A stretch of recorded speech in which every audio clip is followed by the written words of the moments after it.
ओम शांति। 27 अगस्त 2025। बाप दादा के मधुर महावाक्य। मीठे बच्चे, अपनी सतोप्रधान तकदीर बनाने के लिए याद में रहने का खूब पुरुषार्थ करो। सदा याद रहे, मैं आत्मा हूँ, बाप से पूरा वर्षा लेना है। प्रश्न: बच्चों को याद का चार्ट रखना मुश्किल क्यों लगता है? उत्तर: क्योंकि कई बच्चे याद को यथार्थ समझते ही नहीं है। बैठते हैं याद में और बुद्धि बाहर भटकती है, शांत नहीं होती। वह फिर वायुमंडल को खराब करते हैं। याद करते ही नहीं तो चार्ट फिर कैसे लिखे? अगर कोई झूठ लिखते हैं तो बहुत दंड पड़ जाता है। सच्चे बाप को सच बताना पड़े। गीत: तकदीर जगाकर आई हूँ। ओम शांति। रूहानी बच्चों को फिर भी रूहानी बाप रोज रोज समझाते हैं कि जितना हो सके देही अभिमानी बनो, अपने को आत्मा निश्चय करो और बाप को याद करो, क्योंकि तुम जानते हो हम उस बेहद के बाप से बेहद सुख की तकदीर बनाने आए हैं, तो जरूर बाप को याद करना पड़े। पवित्र सतोप्रधान बनने बिगर सतोप्रधान तकदीर बना नहीं सकते। यह तो अच्छी रीति याद करो। मूल बात है ही एक, यह तो अपने पास लिख दो। बाह पर नाम लिखते हैं ना, तुम भी लिख दो। हम आत्मा हैं, बेहद के बाप से हम वर्षा ले रहे हैं, क्योंकि माया भुला देती है, इसीलिए लिखा हुआ होगा तो घड़ी घड़ी याद रहेगी। मनुष्य ओम का व कृष्ण आदि का चित्र भी लगाते हैं याद के लिए। यह तो है नए ते नई याद। यह सिर्फ बेहद का बाप ही समझाते हैं। इस समझने से तुम सौभाग्यशाली तो क्या, पदम भाग्यशाली बनते हो। बाप को न जानने कारण, याद न करने कारण कंगाल बन गए हैं। एक ही बाप है जो सदैव के लिए जीवन को सुखी बनाने आए हैं। भल याद भी करते हैं, परंतु जानते बिल्कुल नहीं हैं। विलायत वाले भी सर्वव्यापी कहना भारतवासियों से सीखे हैं। भारत गिरा है तो सब गिरे हैं। भारत ही रिस्पॉन्सिबल है अपने को गिराने और सबको गिराने। बाप कहते हैं, मैं भी यहाँ ही आकर भारत को स्वर्ग सच्चखंड बनाता हूँ। ऐसा स्वर्ग बनाने वाले की कितनी गलानी कर दी है, भूल गए हैं। इसीलिए लिखा हुआ है यदा यदा ही। इनका भी अर्थ बाप ही आकर समझाते हैं। बलिहारी एक बाप की है, अभी तुम जानते हो। बाप आते हैं जरूर, शिव जयंती मनाते हैं, परंतु शिव जयंती का कदर बिल्कुल नहीं है। अभी तुम बच्चे समझते हो, जरूर होकर गए हैं जिसकी जयंती मनाते हैं। सतयुगी आदि सनातन देवी देवता धर्म की स्थापना वही करते हैं और सब जानते हैं कि हमारा धर्म फलाने ने फलाने समय स्थापन किया। उनके पहले है ही देवी देवता धर्म। उनको बिल्कुल ही नहीं जानते कि यह धर्म कहाँ गुम हो गया।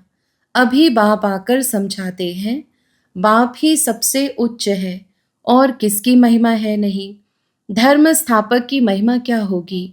बाप ही पावन दुनिया की स्थापना और पतित दुनिया का विनाश कराते हैं और तुमको माया पर जीत पहनाते हैं। यह बेहद की बात है। रावण का राज्य सारी बेहद की दुनिया पर है, हद के लंका आदि की बात नहीं। यह हार जीत की कहानी भी सारे भारत की ही है, बाकी तो बाइप्लाट है। भारत में ही डबल सिरताज और सिंगल ताज राजाएं बनते हैं, और जो भी बड़े बड़े बादशाह होकर गए हैं, कोई पर भी लाइट का ताज नहीं होता है सिवाय देवी देवताओं के। देवताएं तो फिर भी स्वर्ग के मालिक थे ना। अब शिव बाबा को कहा ही जाता है परम पिता पतित पावन। इनको लाइट कहाँ देंगे? लाइट तब दे जब बिगर लाइट वाला पतित भी हो। वह कभी बिगर लाइट वाला होता ही नहीं। बिंदी पर लाइट दे कैसे सकेंगे? हो ना सके। दिन प्रतिदिन तुमको बहुत गुह्य गुह्य बातें समझाते रहते हैं, जो जितना बुद्धि में बिठा सके। मुख्य है ही याद की यात्रा, इसमें माया के विघ्न बहुत पड़ते हैं। भल कोई याद के चार्ट में 50-60% भी लिखते हैं, परंतु समझते नहीं है कि याद की यात्रा किसको कहा जाता है। पूछते रहते हैं, इस बात को याद कहें? बड़ा मुश्किल है। तुम यहाँ 10-15 मिनट बैठते हो, उनमें भी जांच करो, याद में अच्छी रीति रहते हैं। बहुत हैं जो याद में रह नहीं सकते, फिर वह वायुमंडल को खराब कर देते हैं।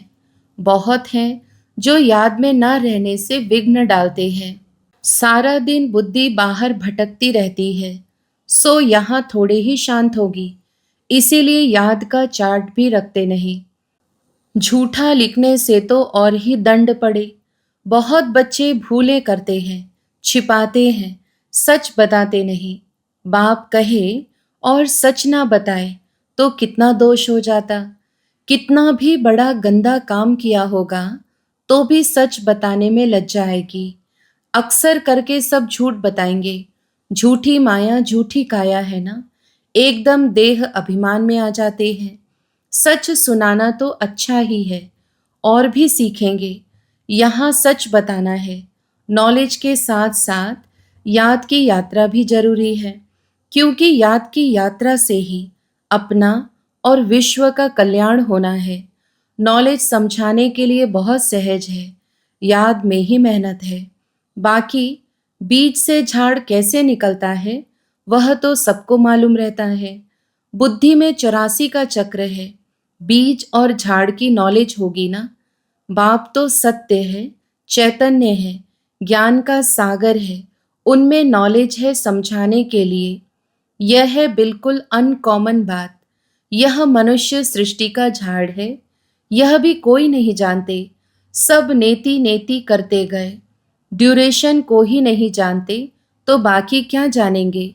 तुम्हारे में भी बहुत थोड़े हैं जो अच्छी रीति जानते हैं, इसीलिए सेमिनार भी बुलाते हैं। अपनी अपनी राय दो। राय तो कोई भी दे सकते हैं, ऐसे नहीं कि जिनके नाम है उनको ही देनी है। हमारा नाम नहीं है, हम कैसे देवें? नहीं, कोई को भी सर्विस अर्थ कोई राय हो, एडवाइस हो, लिख सकते हो। बाप कहते हैं, कोई भी राय आए तो लिखना चाहिए। बाबा, इस युक्ति से सर्विस बहुत बढ़ सकती है। कोई भी राय दे सकते हैं, देखेंगे किस किस प्रकार की राय दी है। बाबा तो कहते रहते हैं, किस युक्ति से हम भारत का कल्याण करें, सबको पैगाम देवे। आपस में विचार निकालो, लिख कर भेजो। माया ने सबको सुला दिया है। बाप आते ही हैं जब मौत सामने होता है। अब बाप कहते हैं सबकी वानप्रस्थ अवस्था है। पढ़ो ना पढ़ो, मरना जरूर है। तैयारी करो ना करो, नई दुनिया जरूर स्थापन होनी है। अच्छे अच्छे बच्चे जो हैं वह अपनी तैयारी कर रहे हैं। सुदामा का भी मिसाल गाया हुआ है। चावल मुट्ठी ले आया। बाबा, हमको भी महल मिलने चाहिए। है ही उनके पास चावल मुट्ठी, तो क्या करेंगे? बाबा ने मम्मा का मिसाल बताया है, चावल मुट्ठी भी नहीं ले आई, फिर कितना ऊंच पद पा लिया। इसमें पैसे की बात नहीं है, याद में रहना है और आप समान बनाना है। बाबा की तो कोई फी आदि नहीं। समझते हैं हमारे पास पैसे पड़े हैं, तो क्यों ना यज्ञ में स्वाहा कर दे। विनाश तो होना ही है, सब व्यर्थ हो जाएगा। इसमें कुछ तो सफल करे। हर एक मनुष्य कुछ ना कुछ दान पुण्य आदि जरूर करते हैं। वह है पाप आत्माओं का, पाप आत्माओं को दान पुण्य, फिर भी उसका अल्पकाल के लिए फल मिल जाता है। समझो कोई यूनिवर्सिटी, कॉलेज आदि बनाते हैं, पैसा जास्ती है, धर्मशाला आदि बना देते हैं, तो उनको मकान आदि अच्छा मिल जाएगा, परंतु फिर भी बीमारी आदि तो होगी ना। समझो किसने हॉस्पिटल आदि बनाई होगी, तो करके तंदुरुस्ती अच्छी रहेगी, परंतु उनसे सब कामनाएं तो सिद्ध नहीं होती है। यहाँ तो बेहद के बाप द्वारा तुम्हारी सब कामनाएं पूरी हो जाती हैं। तुम बनते हो पावन, तो सब पैसे विश्व को पावन बनाने में लगाना अच्छा है ना। मुक्ति जीवन मुक्ति देते हो, सो भी आधा कल्प के लिए। सब कहते हैं हमको शांति कैसे मिले, वह तो शांति धाम में मिलती है। और सतयुग में एक धर्म होने कारण वहाँ अशांति होती नहीं। अशांति होती है रावण राज्य में। गायन भी है ना, राम राजा राम प्रजा। वह है अमर लोक। वहाँ अमर लोक में मरने का अक्षर होता ही नहीं। यहाँ तो बैठे बैठे अचानक मर जाते हैं। इसको मृत्यु लोक, उसको अमर लोक कहा जाता है। वहाँ मरना होता नहीं। पुराना एक शरीर छोड़ फिर बालक बन जाते हैं। रोग होता नहीं, कितना फायदा होता है। श्री श्री की मत पर तुम एवर हेल्दी बनते हो। तो ऐसे रूहानी सेंटर्स कितने खुलने चाहिए। थोड़े भी आते हैं, वह कम है क्या। इस समय कोई भी मनुष्य ड्रामा के ड्यूरेशन को नहीं जानते हैं। पूछेंगे, तुमको फिर यह किसने सिखलाया है। अरे, हमको बताने वाला बाप है। इतने ढेर बीके हैं। तुम भी बीके हो, शिव बाबा के बच्चे हो, प्रजापिता ब्रह्मा के भी बच्चे हो। यह है ह्यूमैनिटी का ग्रेट ग्रेट ग्रैंडफादर। इनसे हम बीके निकले हैं। बिरादरियां होती है ना। तुम्हारे देवी देवताओं का कुल बहुत सुख देने वाला है। यहाँ तुम उत्तम बनते हो, फिर वहाँ राज्य करते हो। यह किसको बुद्धि में रह ना सके। यह भी बच्चों को समझाया है। देवताओं के पैर इस तमोप्रधान दुनिया में पड़ न सके। जड़ चित्र का परछाया पड़ सकता है, चैतन्य का नहीं पड़ सकता। तो बाप समझाते हैं, बच्चे, एक तो याद की यात्रा में रहो, कोई भी विकर्म ना करो और सर्विस की युक्तियां निकालो। बच्चे कहते हैं, बाबा हम तो लक्ष्मी नारायण जैसा बनेंगे। बाबा कहते, तुम्हारे मुख में गुलाब, लेकिन इसके लिए मेहनत भी करनी है। ऊंच पद पाना है तो आप समान बनाने की सेवा करो। तुम एक दिन देखेंगे, एक एक पंडा अपने साथ 100-200 यात्री भी ले आएंगे। आगे चल देखते रहेंगे। पहले से थोड़ी कुछ कह सकते हैं। जो होता रहेगा सो देखते रहेंगे। यह बेहद का ड्रामा है। तुम्हारा है सबसे मुख्य पार्ट बाप के साथ, जो तुम पुरानी दुनिया को नई बनाते हो। यह है पुरुषोत्तम संगम युग। अब तुम सुख धाम के मालिक बनते हो। वहां दुख का नाम निशान नहीं होगा। बाप है ही दुख हरता, सुख करता।